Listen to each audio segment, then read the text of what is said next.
Mani bo'yim 1.73. Eshikning balandligini qarang, patologgacha qilganlar, полностью NDF krashli eshiklar o'rnatilgan.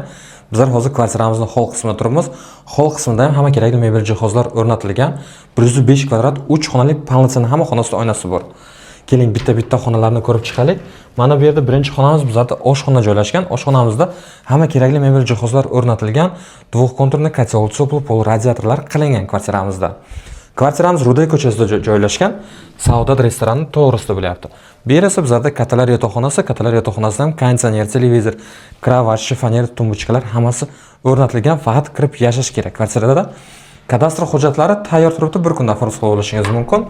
Va mana bu yerda bizlarda bolalar yotoqxonasi bo'lyapti. Mana shunaqa xonalar juda ham kam bo'lyapti kvartiralarda.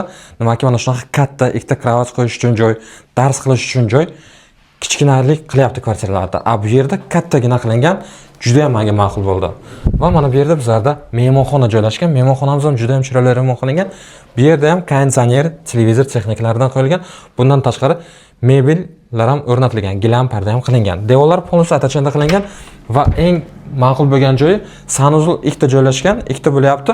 Bittasi bu yerda vanna qilingan, stиральный mashinka, hamma kerakli mebel jihozlari bor.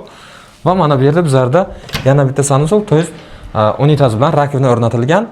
Do'stlar, kimga qiziq bo'lsa agar, ikkinchi qavatda joylashgan Ruday ko'chasida 105 kvadrat, narxini pastda opisaniyada qoldiramiz. Nomer telefonimiz ham o'sha yerda bo'ladi. Bemalol telefon qilib, kelib ko'rishlaringiz mumkin. Yana arzonroq ham qilib beramiz. Ko'rishguncha.